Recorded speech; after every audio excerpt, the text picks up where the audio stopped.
हरियाणा चौपाल में आपका स्वागत है और मैं हूं आपके साथ लोकेश लकी जगवानी। खबरों की शुरुआत विस्तार के साथ। हरियाणा के मुख्यमंत्री मनोहर लाल खट्टर की सुरक्षा में चूक के मामले में स्पीकर ज्ञानचंद गुप्ता का बयान सामने आया। उन्होंने कहा कि एक 3 सदस्यीय कमेटी गठित की थी ताकि इस तरह की घटना की पुनरावृत्ति ना हो। जो इंसिडेंट पिछले बजट सत्र के दौरान हुआ था, जब पंजाब के कुछ विधायकों ने आदरणीय मुख्यमंत्री जी की जो प्रेस ब्रीफिंग थी, ऑफिशियल प्रेस ब्रीफिंग थी, उसमें विघ्न डालने का और हमला करने का प्रयास किया था। उसका संज्ञान लेते हुए हमने एक कमेटी का गठन किया था। 3 मेंबर की कमेटी बनी थी और कुछ उसने अनुशंसा की थी। कुछ तो ये इस बात को लेकर के थी कि आगे के लिए क्या हमें सावधानियां बरतनी चाहिए ताकि इससे दोबारा ऐसा इस प्रकार का इंसिडेंट ना हो।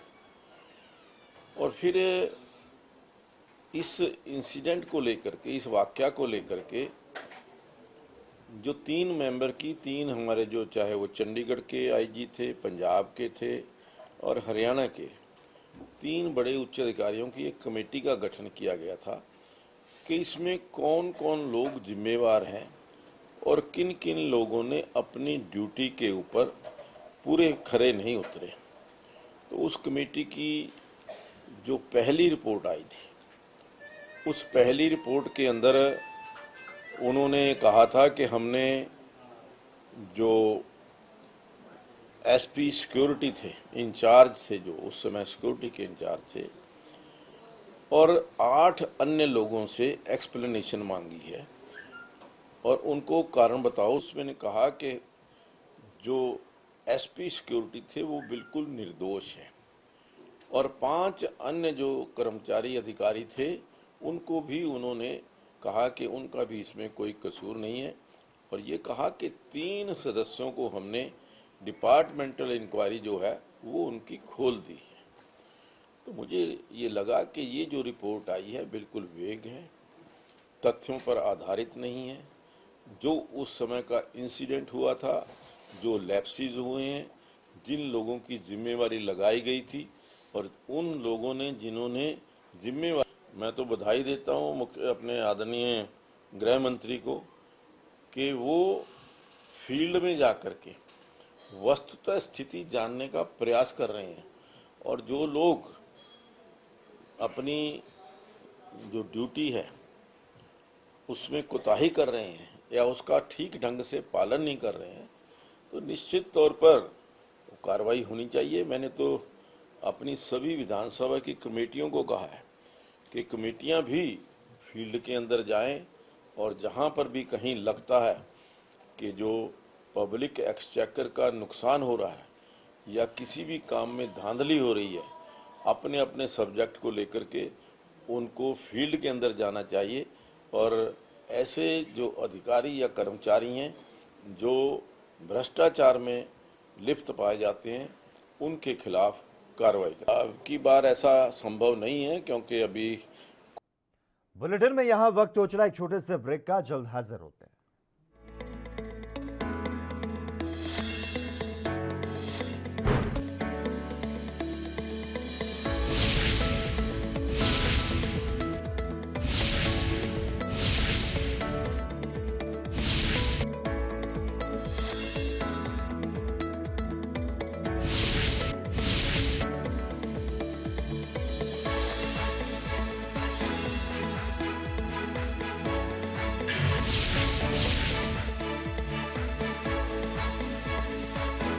ब्रेक के बाद एक बार फिर से आपका स्वागत है। टोक्यो ओलंपिक में गोल्ड मेडल से चूकने के बाद भारत के star wrestler Bajrang Punia freestyle कुश्ती के 65 किलोग्राम वर्ग में आज ब्रांज मेडल के लिए खेलेंगे। क्वार्टर फाइनल में शानदार शुरुआत करने के बाद बजरंग सेमीफाइनल मुकाबला हार गए थे। बजरंग के पिता का कहना है कि बेटा आज तक कभी खाली हाथ नहीं लौटा है। पूरे देश की दुआएं उसके साथ है। 1 महीना पहले उसके घुटने में चोट लग गई थी और फिर भी वो सेमीफाइनल तक पहुंचा। चोट की वजह से वो अटैक। सुबह 7 बजे फोन आया था बजरंग का मेरे और चेहरा उनका खुश था।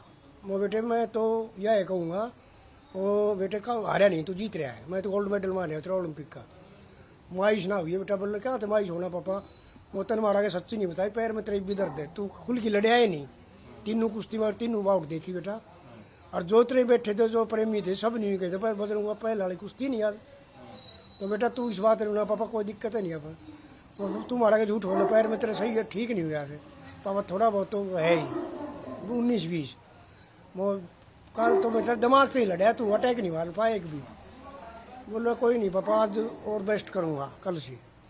आज के मुकाबले का जैसे विरोधी कजाकिस्तान का है, उसकी गैल 1 मिनट पहले चोट लगी जो हराया था, बस 9-0 तो आज देखो मालिक क्या करता है भाई, हम तो यही कहा आज का पदक भाई 110% पक्का है। और कभी भी बजरंग बाहर गए हैं तो खाली नहीं आया कभी भी, लेके आया चाहे कुछ भी ले गया। आपने क्या हरियाणा के हिसार में अग्रोहा मेडिकल कॉलेज के स्थापना दिवस को लेकर आयोजित कार्यक्रम में डिप्टी सीएम दुष्यंत चौटाला के पहुंचने का विरोध कर रहे किसान की दिल का दौरा पड़ने से मौत हो गई।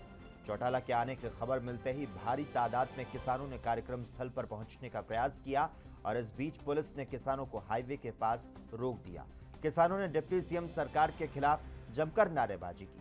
विरोध के दौरान कुलेरी गांव निवासी किसान महेंद्र सिंह को हार्ट अटैक आ गया। बेहोश होने पर उन्हें तुरंत अग्रोहा मेडिकल कॉलेज में दाखिल करवाया गया। संयुक्त किसान मोर्चा हिसार के सदस्य सदानंद राजली ने बताया कि महेंद्र सिंह की मौत हो गई है। इसके पहले कुलेरी गांव सरपंच प्रतिनिधि और लांधरी टोल के किसान नेता संदीप सिवाच मेडिकल कॉलेज में अंदर जाने का प्रयास कर रहे थे, जिन्हें डीएसपी अभिमन्यु ने वहीं रोक लिया।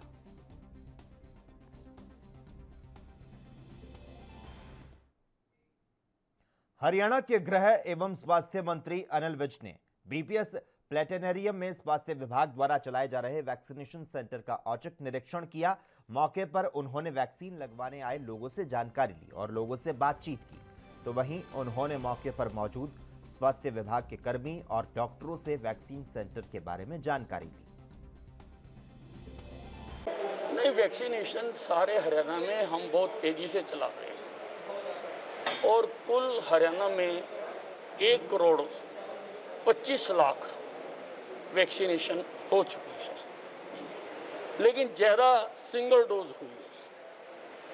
अब हमने हिदायत दी है कि लिस्टें बनाएं जिला अनुसार कि किस किस की सेकंड डोज ड्यू है।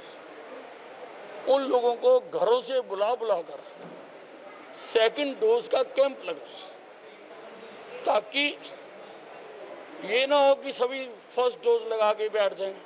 प्रोटेक्शन तो दोनों डोज लगाने के बाद है। हरियाणा चौपाल में यहां वक्त तो चला एक छोटे से ब्रेक का, जल्द हाजिर होते हैं।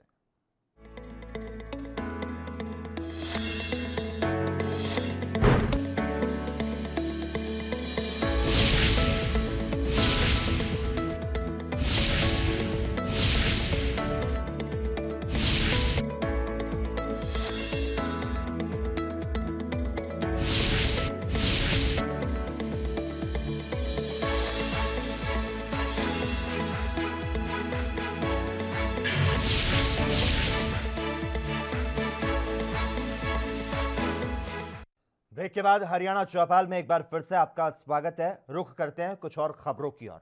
हरियाणा में नए स्मार्ट मीटर लगाए जा रहे हैं, जिसे लेकर एएनबी न्यूज की टीम ने बिजली विभाग के अतिरिक्त मुख्य सचिव पीके दास से खास बातचीत की। उन्होंने इस दौरान क्या कुछ कहा, सुनाते हैं आपको। साइड से आती हैं कि उनके बिल ज़्यादा आ गए हैं या फिर उनकी रीडिंग गलत है। इस सब के लिए विभाग क्या कर रहा है, क्योंकि विभाग ने हाल ही में कहें कि कमर्शियल साइट पर ध्यान देना ज़्यादा शुरू किया है। कमर्शियल साइट क्या है ये हम जानेंगे विद्युत विभाग के अतिरिक्त मुख्य सचिव पीके दास से। नमस्कार सर। सर ये बताएं कि कमर्शियल साइट को लेकर जो है, एक तो क्या एस्पेक्ट है ये, और ये लोगों की शिकायतें आजकल बिजली होने के बावजूद भी क्यों आ रही हैं? देखिए, ये कमर्शियल साइकिल शुरू होती है कि हम मीटर की रीडिंग लें, उसके बाद मीटर रीडिंग लेके उसके फिर बिल बनाया जाता है, बिल प्रिंट किया जाता है और कंज्यूमर के घर में प्रिंटेड बिल पहुंचाया जाता है। उसके बाद कंज्यूमर उसको हमारे किसी दफ्तर में आए या डिजिटल पेमेंट के जरिए हमें पेमेंट करता है, उसके अकाउंट रिकंसिलेशन हो जाता है। ये है कमर्शियल साइकिल। फिर अगली बारी फिर वही चीज दोहराया जाता है। तो इसमें सुधार लाने के लिए क्या कर रहे हैं? हाँ, आप ऐसा ही होता है कि आमतौर पर शिकायत आता है कि हमारे मीटर में रीडिंग कुछ और है और आपके मीटर रीडर कुछ और का बिल बना दिया, या हम घर में थे लेकिन इसने हम घर में नहीं है ये दिखा दिया, या हम लोग थे लेकिन इसने कोई एवरेज बिल बना दिया। एक ये रहता है। दूसरा ये रहता है कि आपका मैंने पेमेंट कर दिया था और वो एरियर में आ रहा है।